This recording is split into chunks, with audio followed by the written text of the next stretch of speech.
चलिए दोस्तों, आज का हमारा टॉपिक है खनिज और अयस्क में अंतर। ध्यान से समझना, नोट्स बनवाऊंगा, एक एक चीज़ लिखवाऊंगा, शानदार तरीके से अंतर दोनों में याद करा दूंगा। ध्यान दीजिए और ध्यान से समझिएगा। देखिए, खनिज खनिज होता क्या है, खनिज का अर्थ क्या है समझो। खनिज मतलब खनन से प्राप्त ऐसे रासायनिक पदार्थ जो खनन से प्राप्त होते हैं। तो हम क्या कहेंगे, प्रकृति में, पृथ्वी तल में जो रासायनिक पदार्थ पाया जाता है उसे हम खनन से प्राप्त करते हैं, उसे ही हम खनिज कहते हैं, सिंपल। और जो खनिज हम प्राप्त किए हैं उसके धातुओं का निष्कर्षण हम सुगमतापूर्वक और बहुत ही कम खर्च में कर लें तो उसे ही हम अयस्क कह देते हैं। ठीक है, ध्यान दीजिएगा। तो सिंपली इसका डेफिनेशन के बारे में बात करें तो हम इसको यूँ कह सकते हैं दोस्तों कि प्रकृति में, पृथ्वी तल में पाए जाने वाला रासायनिक पदार्थ जिन्हें खनन से प्राप्त करते हैं खनिज कहते हैं।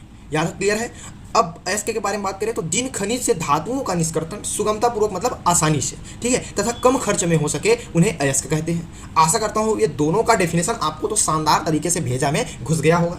चलिए ध्यान दीजिएगा, दूसरा इंपॉर्टेंट अंतर है कि सभी खनिज अयस्क नहीं होते लेकिन सभी अयस्क खनिज होते हैं। काफ़ी इंपॉर्टेंट बात कहा है इसने कि सभी खनिज अयस्क नहीं होते लेकिन सभी अयस्क जो होते हैं दोस्तों वो खनिज होते हैं। चलिए, तीसरा हमारा अंतर है कि सभी खनिजों से धातु का निष्कर्षण नहीं हो सकता लेकिन सभी अयस्कों से धातु का निष्कर्षण हो सकता है। निष्कर्षण मतलब शुद्धिकरण, ठीक है।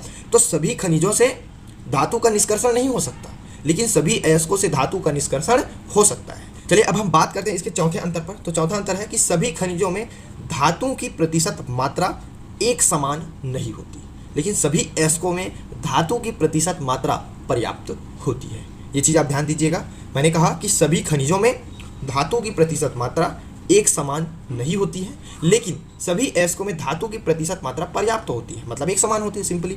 ठीक, अब हम बात करते हैं कि खनिज के एग्जाम्पल के बारे में। ठीक है, तो खनिज का एग्जाम्पल आप जानते हैं कि पेट्रोलियम हो गया, कोयला हो गया, सोना हो गया, चांदी हो गया, चूना पत्थर हो गया, सोडियम क्लोराइड हो गया, ये सब खनिज के एग्जाम्पल है।